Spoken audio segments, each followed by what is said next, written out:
My name is Rachel Monroe. I'm 39 years old, and I just got a text from my younger brother that said, "Don't make it weird tonight." The weird part, I almost died pulling a man out of a collapsing cabin in the Smokies 9 years ago. My arm caught fire. My lungs nearly collapsed. My face made the front page of the Nashville Register blackened with soot and pain. My family. They never asked me what happened. Not once. Not when I came to dinner with gauze wrapped around my left wrist.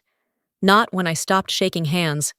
Not when I quietly left the Chattanooga Fire Department after 17 years. But tomorrow night, I'll be seated at a long table in one of those downtown places where the wine list has its own menu and the waiter corrects your pronunciation. We're celebrating Daniel's newest promotion, and one man in that room will recognize me. Out loud. In front of all of them. And it will change everything. Before I can continue my story, take a moment to like the video and subscribe, but only if you genuinely enjoy what I do here. Tell me in the comments where you're watching from and what time it is in your part of the world. Now, dim the lights, maybe turn on a fan for that soft background hum, and let's ease into tonight's journey together. They say Southern families are built on good manners, Sunday dinners, and the art of pretending everything is fine. My family took that and turned it into an Olympic sport. My father, Senator Philip Monroe, believed emotion was weakness. "Hold your shoulders like your legacy depends on it," he used to say. My mother, Elaine, ran a home so sterile, it could have passed as a luxury waiting room. Smiles were always ready, but real feelings stayed in the garage freezer, buried under 10 pounds of holiday ham. And Daniel, my younger brother, by 4 years, was the Monroe family trophy. Doctor, research fellow, press-featured golden boy. My mother once cried because his hospital's holiday card didn't include him on the front. He quoted TED Talks at dinner, wore cufflinks even to breakfast, and had an opinion on everything from trauma medicine to Italian olive oil. Me, I taught teenagers how to build a signal fire in the rain. I wasn't always invisible, but somewhere between firehouse shifts and family brunches, I realized they liked me best when I was quiet. When I wasn't reminding them that someone in this family had seen people die. The year I left the department, I moved to East Nashville. Rented a 1-bedroom apartment above a motorcycle repair shop that smelled like hot metal and lavender detergent. My body was healing, but something deeper wasn't. I ran survival workshops for public schools, taught CPR in church basements, and showed teens how to wrap tourniquets using a sweatshirt and a pen. No one there cared that I limped a little or that my left hand moved slower than my right. They just wanted to learn how not to die. My students called me Miss Rachel. They asked real questions. How do I stop someone from bleeding out? What if my friend passes out in a creek? What do you do when help's not coming? They didn't see my scars as strange. They saw them as evidence I'd survived. My family never visited during my 11-month rehab at Vanderbilt. Not once. I got one text from Daniel 2 weeks in. It said, "Glad you're okay." That was it. No follow-up. No, "What happened?" No, "Where are you?" Just 2 words. I told myself they were busy. But busy doesn't explain forgetting someone's lungs were scorched black, trying to save a stranger's life. I kept the envelope, the one from the state, a commendation check $250,000 for exceptional acts of heroism. I never spent it. I folded it up and tucked it into the back of my drawer, next to the news clipping I still haven't shown a single family member. Because when you're treated like a shadow, even your brightest moments feel like a waste of light. And still every holiday, every birthday, every choreographed dinner at Bella Lupo or the Rowan Grill, I showed up. Hair tied back, flat shoes, neutral lipstick, off-white dresses they wouldn't call attention to. I came hoping someone would say, "Rachel, tell us what happened." They never did. But that text tonight, the one from Daniel, tells me things are shifting. Not in the way he thinks. Not toward peace. Toward reckoning. Because someone finally saw me. And tomorrow night, they'll say it out loud. The call came in just after 3 a.m., structure fire edge of Signal Mountain, no occupants expected. It was our 3rd blaze that week. Most of the team looked at each other with that silent question, do we just contain it? But protocol said, confirm. And something in my gut tired as I was chapped-lipped smelling of ash and sweat told me to go in. We were told it was empty. Another forgotten cabin swallowed by dry heat and poor wiring. The smoke was thick, the kind that eats your breath, the kind you feel behind your eyes. I remember stepping through the door, flashlight slicing a useless line across soot-drenched walls. The floor creaked. The ceiling groaned. And then I heard it. A cough. Faint, human, alive. I didn't wait. I followed the sound, each step heavier than the last fire, crackling above me, like a warning. He was slumped against the back wall, barely conscious. Older, maybe 50s, wearing a dress shirt burned open at the shoulder. His face was streaked with soot, his lips pale. I didn't know who he was. Didn't care. I grabbed the back of his collar, shifted his weight over my shoulder, and started dragging. Every firefighter knows what a collapsing structure sounds like. It doesn't happen all at once, it warns you. Groans, pops, creaks that feel personal. The ceiling beam snapped behind us as we cleared the hallway. It sounded like a gunshot, then a scream, then thunder. I kept pulling. The blast of oxygen when we hit the front porch was so sudden it felt like a slap. I remember someone yelling behind me, "Go!" Then we tumbled. My left arm caught the edge of the porch, flame licked through my jacket, and seared my wrist. It was over in a second, but that second rewired everything inside me. I blacked out before I hit the grass. They told me later the man lived, that I'd saved him by seconds, that he was in critical care for smoke inhalation, but he made it. 7 people were rescued in total that night, 1 firefighter injured, unnamed. That was me! I woke up 2 days later in a trauma room. My throat felt like it had been sanded from the inside. My arm wrapped like a mummy. The skin grafts began the following week. Then came the nerve testing, the physical therapy, the part where they taught me how to hold a spoon again. Not once did anyone from my family show up, not a single Monroe. At first, I made excuses for them. They didn't know where I was. It was a scheduling conflict. Maybe they sent a card to the wrong hospital. But none of those held when Daniel posted a photo that same week. Him, at a benefit dinner, standing between our parents, smiling, caption grateful to serve my community, and me, I was learning to zip a hoodie again. What no one knew, what I told no one, was that the man I pulled out that night was Dr. James Corwin, head of emergency medicine at Westview Regional. A name I would later see again. A face I'd recognize in a ballroom full of polished strangers. But right then, he was just lungs and dead weight, and one more reason I didn't go back. I didn't return to the firehouse. I wrote a thank you note, mailed in my badge, and disappeared. There's a moment in rehab no one prepares you for, not the first time you stand, or the first time you cry, because the pain won't let you sleep. It's the moment you realize you've been forgotten by the people who were supposed to love you the most. That moment came 6 weeks in when my occupational therapist handed me a spoon. "Let's try this with your left hand," she said, cheerful, like it was just another Tuesday. My fingers barely responded. The spoon shook like a nervous bird. And as I struggled to lift a half-empty cup of pudding to my mouth, I glanced at the corner of the room. Empty chair, no visitor, no flowers, no family. My left arm had third-degree burns from my wrist up to the elbow. The skin grafts looked like maps ridges, and rivers of someone else's skin fused to mine. I'd lost 70% mobility in my dominant hand. For 3 months, I couldn't open a door without assistance. I signed paperwork with an X. And still not a word from Daniel. Not even an automated card from my parents. I spent 11 months in rehab at Vanderbilt. 7 for physical therapy, 4 for nerve recalibration. The nurses were kind. The volunteers played music in the atrium. I sat through group counseling, where everyone else talked about getting back to normal. I didn't speak. Because what was normal for me, running toward flames, listening to my father quote scripture about bravery, while ignoring the daughter who actually lived it. When I was finally discharged, I walked into my apartment in East Nashville with a plastic pharmacy bag full of prescriptions, 3 donated sweaters, and a rental walker. I returned the next day out of pride. The mechanic downstairs handed me my spare keys and said, "Welcome back, hero." I almost cried.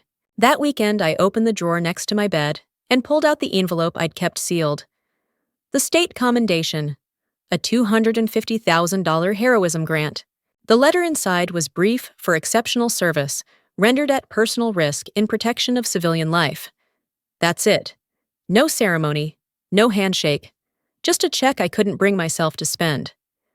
I tucked it beneath a stack of utility bills and forgot it. It's strange what we consider evidence. My news photo from that fire was clipped from a friend's newspaper and mailed to me. It showed me half-kneeling arms around the man I'd just dragged from the blaze. My helmet was gone. My hair was soaked with sweat. My eyes looked like they'd seen war. I folded the picture and kept it in the drawer, too. No one else in my family has seen it. They never asked. 2 months later, Daniel made the news. He received an innovation grant for trauma research. There was a luncheon. My parents flew in.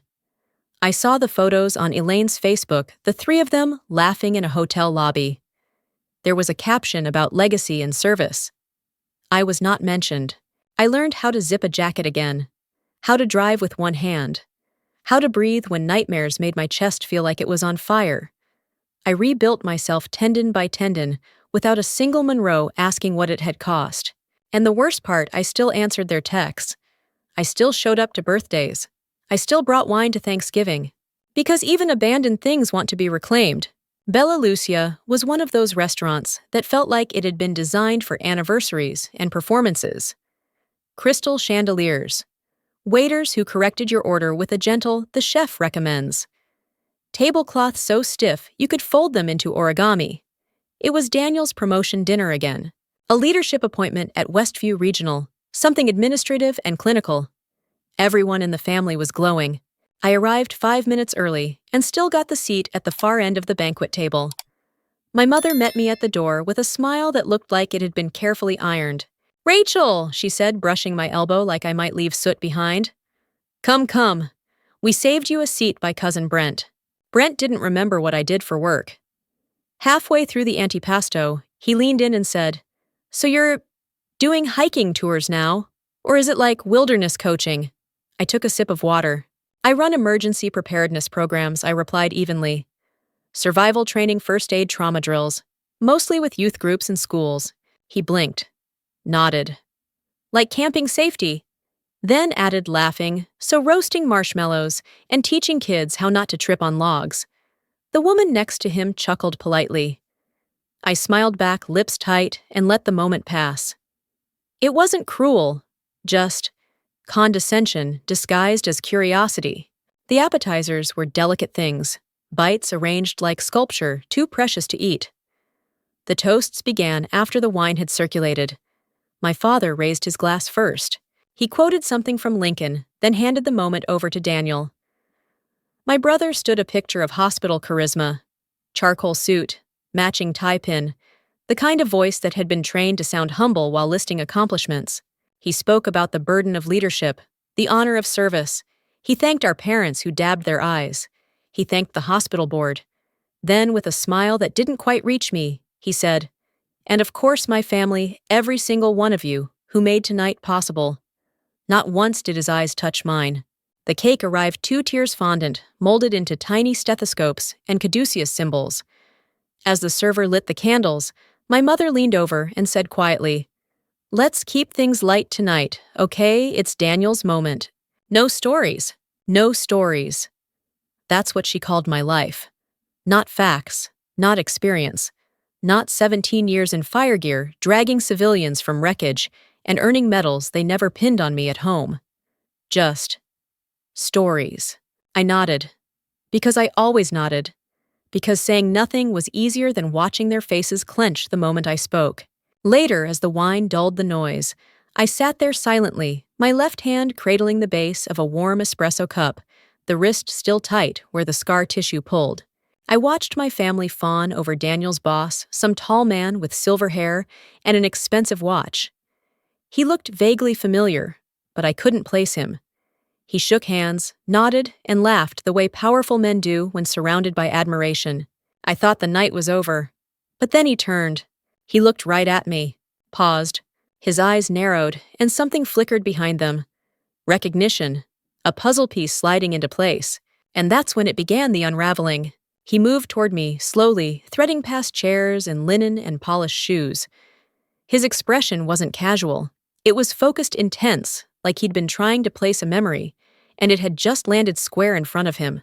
"I'm sorry," he said, stopping just beside my chair. "But, were you in Chattanooga?"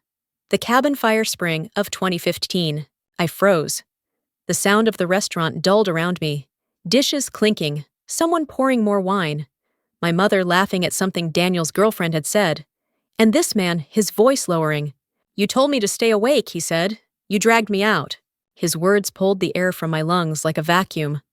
I hadn't heard them, not those exact ones, in years. But I remembered saying them. I remembered kneeling beside him, voice breaking from smoke fingers clenched in his collar. I remembered yelling above the roar, "Stay with me, I've got you," over and over, until we hit the door frame. I nodded slowly. "I knew it," he whispered. "I've looked for you, for years. You disappeared."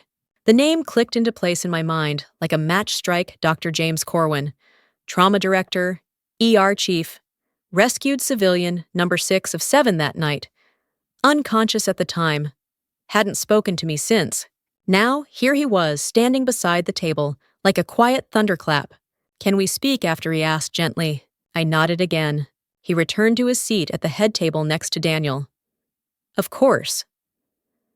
They leaned in together, exchanged a few words, and Daniel's expression changed. Just a flicker at first. A raised brow. Then a quick glance in my direction. Our eyes didn't meet. The next hour dragged. I barely tasted my entree. My ears buzzed. I kept tracing the rim of my espresso cup, grounding myself. A few people stood to give toasts. My aunt recited a verse about perseverance. Someone told a story about Daniel stitching a wound at a campsite with nothing but a needle and dental floss. The table erupted in laughter. Then finally Dr. Corwin stood. He didn't read from notes.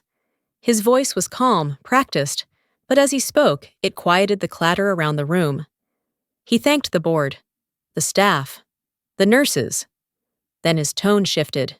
"There's another kind of leadership," he said, eyes scanning the room. "One that doesn't wear a title.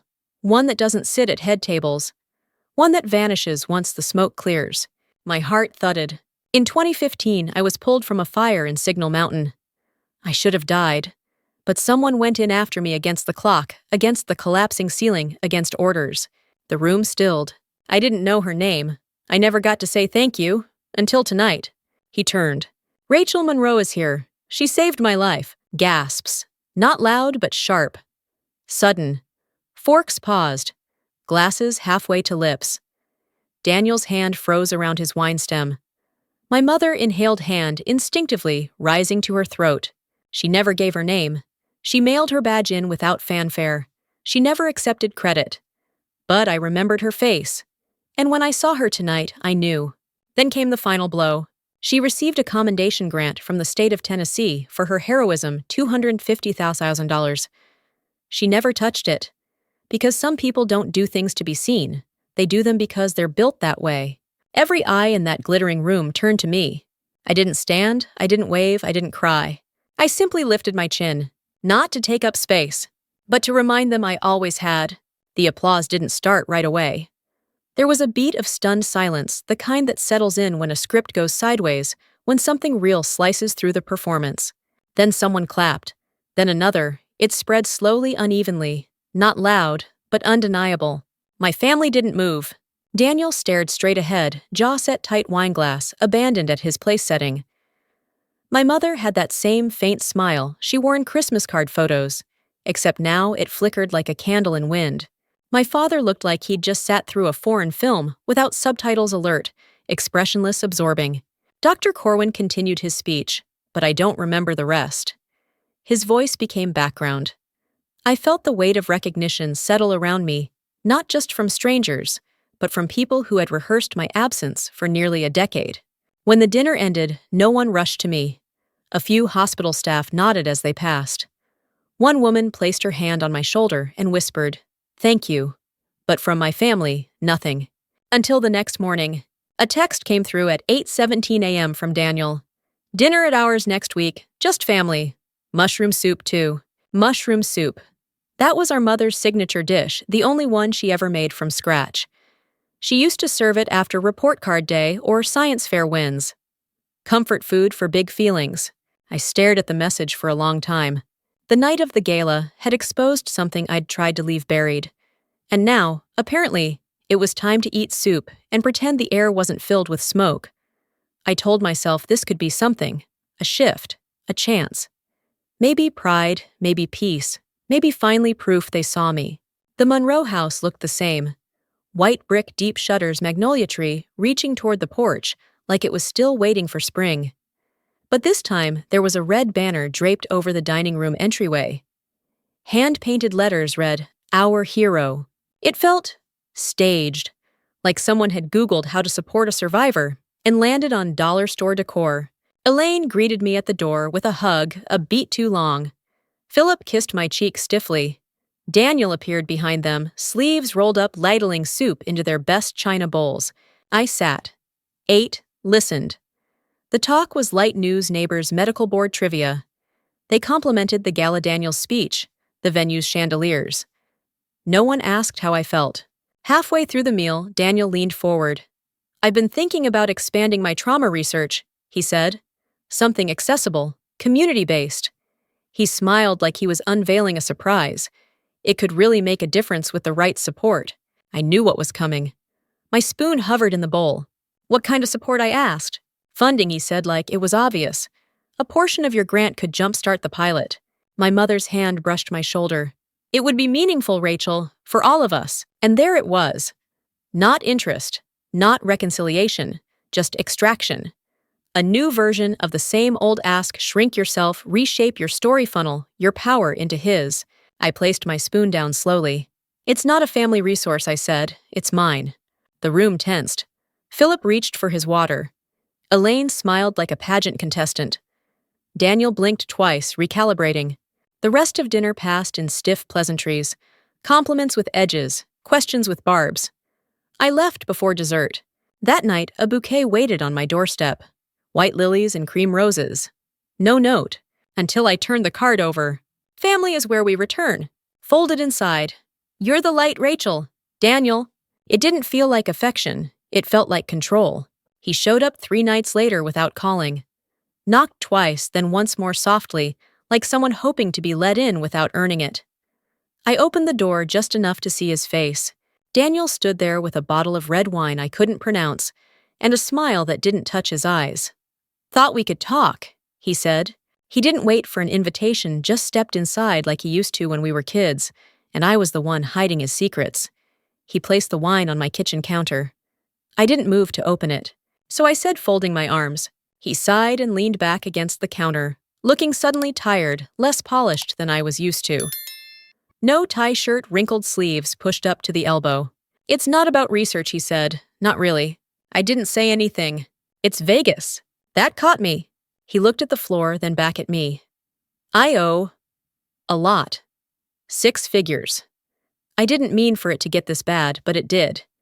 And if the hospital finds out, if it goes public, I lose my residency, my license. It stains everything. It stains you, too." There it was. A desperate plea dressed as concern. A veiled threat hiding in a confession.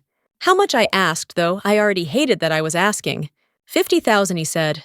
"Just enough to get clear. I'll pay you back, I swear." I stood there looking at the brother, who had smiled through my silence, who had raised a toast while I sat scarred and unseen at the far end of every table. The brother who wanted to sell my survival, for the cost of his recklessness. If I weren't the sister with a check, I said, "Would you still be here?" He didn't answer, didn't have to. "I can't help you," I said, calm, cold, clear. His face changed. The charm drained. Something mean flickered under his skin. "You'll regret this," he said. "People forget fast. One speech doesn't make you a legend. It just gives them something to talk about for a night." He left the wine behind. It sat unopened on my counter like a bribe no one dared uncork. 3 days later, it started. Someone from the survival program texted me a screenshot. "Hey, is this about you?" It was a Reddit post, anonymous, but not really. My sister hoards a $250K hero grant while her family falls apart. She doesn't care. She abandoned us. She plays a victim, but I know the truth. There was no name, no photo, but the language, the guilt-laced phrasing, the surgical manipulation of facts. It was Daniel's voice in every word. By the next day, blogs had picked it up. One headline read, "From Firefighter to Failure, Why She Let Her Brother Sink." Another used the blurred photo from the award I never attended me, half-conscious and covered in soot. Parents started pulling their kids from my program. Emails trickled in until this is resolved. The board called an emergency meeting. They didn't say liability, they didn't need to. Then came the break-in. I came home one evening to find my front window shattered, glass across the floor, my fireproof safe yanked open, papers missing, the drawer where I kept the check, the photo, the letter from the state empty. On the kitchen table scrawled in blocky ink. If you don't know how to share, someone will decide for you. No forced entry, no prints, no cameras. Just the unmistakable feeling of being hunted by someone who once knew your favorite soup. I didn't tell the police his name. I emailed Dr. Corwin instead. Dr. Corwin responded in under 10 minutes. Meet me, quiet place, I can help. We met at a coffee shop 2 neighborhoods away from mine. One of those old converted houses turned into a cafe with creaky floors and lopsided tables. It smelled like cedarwood and espresso. I sat near the window coat, still on heart pacing, like it was waiting to sprint. He arrived in a navy jacket, sleeves too long, no tie. Carried a worn leather folder he placed gently on the table between us. His expression was quiet but not unsure. He looked like someone who'd come to deliver something necessary, no matter how uncomfortable it might be. I didn't sleep after the gala, he said. Not just because I remembered what you did, but because I saw how your family responded. I didn't speak. I didn't need to. He opened the folder. Inside screenshots, surveillance photos, transfer requests I'd never submitted. IP trace logs from the Reddit post logged in through a hospital-issued laptop under a profile that had only ever accessed 2 devices, one in Westview Regional's admin wing and one from a private residence registered to Daniel Monroe. There were timestamps, security footage from the night of the break-in, a blurry figure hooded, tall, slight limp on the left leg. A small detail, but I recognized it. Daniel had injured his left foot in college. He still favored it on long days. Dr. Corwin watched my face as I flipped each page. I hired a private investigator, he said. After what you did for me, I couldn't let this happen. You don't owe me. I just couldn't watch them strip you down again. My hands shook. Not from fear. From something else, clarity maybe. Rage edged with relief. You can press charges, he said, or let it rot your life. I stared at the photos. I could see the scaffolding of it all, how Daniel had built his attack. Quiet, strategic, smiling in public while poisoning me behind closed doors. I thought about my students. The boy who had asked me last fall, Miss Rachel, "Are you scared of fire?" I told him. Everyone's scared of fire. But if you understand what it burns, you know what to protect. That morning, I'd protected him with a tourniquet fashioned from his own hoodie sleeve. He'd cried afterward, not from pain, but because someone had stayed until the end. And I thought of my mother smiling behind her coffee mug saying, "Just don't make tonight about you." I thought of my father raising a toast to Daniel while I sat at the end of the table with a burn pulsing under my sleeve. If I go through with this, I said, I burn what's left of my family. Dr. Corwin shook his head. No, he said. You walk out of the smoke. The next 2 weeks moved like a metronome, steady, nerve-rattling, unstoppable. The investigator collected final affidavits. The lawyer I hired arranged for protective filings. My program board placed me on temporary leave pending clarification. The police reopened the break-in case with new evidence. Daniel was served at his hospital office. I didn't tell my parents. They would have tried to turn it into a misunderstanding. An unfortunate miscommunication. I didn't want understanding. I wanted the truth to stand on its own. And the courthouse waited. The same hands that used to lift people from debris now carried a binder of evidence. This time the fire was paper and ink and consequence. And I wasn't backing out. The courtroom felt like it had been designed to strip people of their warmth. Pale walls, stainless fixtures, climate-controlled air that didn't care what season it was outside. I wore a navy pantsuit, no jewelry, no makeup, just clarity and a folder thick with evidence. Daniel sat at the defendant's table, looking smaller than I'd ever seen him. His hair was flatter, darker, under the fluorescent lights. His blazer had that borrowed fit, like he'd rushed to pull together the right version of himself and missed the mark. He didn't look up when I walked in. My parents were seated behind him, Philip stiff and unreadable, Elaine twisted up in her pearl necklace like it could keep the tension from reaching her throat. Neither of them acknowledged me. I didn't expect them to. The prosecutor opened with precision, Screens lit up with transfer logs, email trails, surveillance frames. Exhibit after exhibit. Hospital laptop metadata matched the Reddit post. My fireproof safe's contents had been listed and verified, some of them later recovered from Daniel's home by warrant. Forged authorization slips for phantom grant allocations were displayed in slide format, each bearing a poorly copied version of my signature. When the security footage of the break-in played Daniel's gait just slightly off the limp, I knew, as well as my own memory, Elaine let out a sound. Not a gasp. Just air catching in a throat that had once sung lullabies. Then came the financial audit. Over $200,000 misappropriated under the false claim of founding a Monroe Medical Equity Initiative, all routed through a nonprofit he'd registered but never launched. His name on the bank accounts. My name on the grant proposal forged. The judge turned to me. "Ms. Monroe, would you like to make a statement?" I stood. My voice didn't shake. Not because I wasn't scared, but because I was finally done. "I'm not here because I hate my brother," I said. "I'm here because silence didn't keep me safe. It just kept me small. And I'm done being small." I turned just slightly until I could see Daniel's profile. "You didn't destroy me," I said. "You revealed what I've survived. I carried a man out of a burning building, and I rebuilt myself alone. I let my family pretend I was something to be ashamed of. But not anymore." The courtroom held its breath. Daniel never lifted his eyes. The sentence wasn't jail white collar and first offense, they said, but it was steep.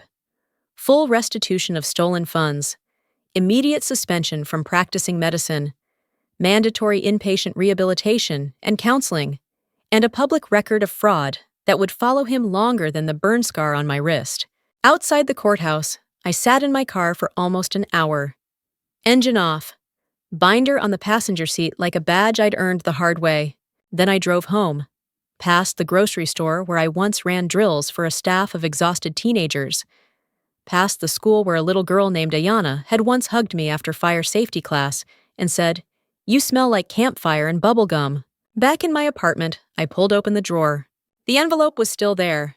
I took out the check, still folded neatly, still unused, and I knew exactly what to do with it. Not to erase the past, but to build something from the ashes. The Ember House opened quietly on a Thursday morning that smelled like rain on hot pavement. No ribbon cutting, no mayor. Just an unlocked door, a fresh coat of paint, and 6 teenagers seated in a circle, eyeing each other with the kind of curiosity that lives between skepticism and hope. The name wasn't random. Ember, what's left after the flames. Still warm, still alive. Sometimes, if you tend it carefully enough, it sparks something new. We trained for everything: flood prep, wilderness, rescue, trauma response, even how to navigate panic attacks and keep someone breathing when EMS is 15 minutes out. But the real curriculum was dignity. How to carry yourself when no one shows up. How to rebuild. How to survive without shrinking. The students called me Miss Rachel, and none of them knew who I used to be. They didn't ask about the scar curling around my wrist, or why my left hand moved slower. They asked better questions. What if you freeze up? How do you keep going when the person doesn't make it? What do you do when you're the only one who stays calm? I taught them how to listen to their bodies, how to scream if they had to, how to break a car window with a spark plug, how to carry pain like a tool, not a weight. Some days we practiced in silence. Other days we built bonfires and shared stories, the kind you usually only whisper in the dark. It wasn't therapy, but sometimes it became something close. A boy named Malik lingered after class one day. Small, wiry, nervous fingers, always tapping on his jeans. He waited until the last student left, then walked up and said, "Miss Rachel, are you still scared of fire?" I knelt beside him eye level. "Everyone's scared of fire," I said. "But when you understand what it burns, you know what to protect." He nodded like he understood something I didn't need to explain. That night, I found a handmade thank you note in my mailbox. Stick figure drawing of a fire truck and the words, "Thanks for not giving up." A week later, Dr. Corwin showed up at Ember House. He wore a flannel shirt and carried a small wooden box. No hospital name, he said. No media. Just me. Inside the box was a silver ring. No jewels. Just a fine engraving on the inside edge, a single flicker of flame looped around itself like it knew how to last. "You saved my life," he said. But that night wasn't the end of your story. It was the start of mine. I've been thinking, maybe we build something together, something that stays warm. I didn't say yes. I didn't say no. I just reached for his hand and let it rest in mine, steady and sure. That evening, I found a letter in my mailbox, tucked between flyers and junk coupons. Rachel, we see you now, and we're proud. Love, Mom and Dad. No phone call, no visit, no apology. I folded the letter, slid it into the drawer beside the check stub and the newspaper clipping I never shared. Because I was never the smoke, I was always the spark. Maybe you've lived invisible. Maybe your worth was buried beneath someone else's spotlight. Or maybe you were the one who stayed quiet thinking silence would buy peace. If that's you, tell me. Share your story in the comments. I want to hear it. If you felt something tonight, like this story pulled at something true inside you, like it reminded you of your own embers, please like, subscribe, and send this to someone who's been burned but never broken. Because here's the truth. Some people are born to glow gently, but others were meant to ignite.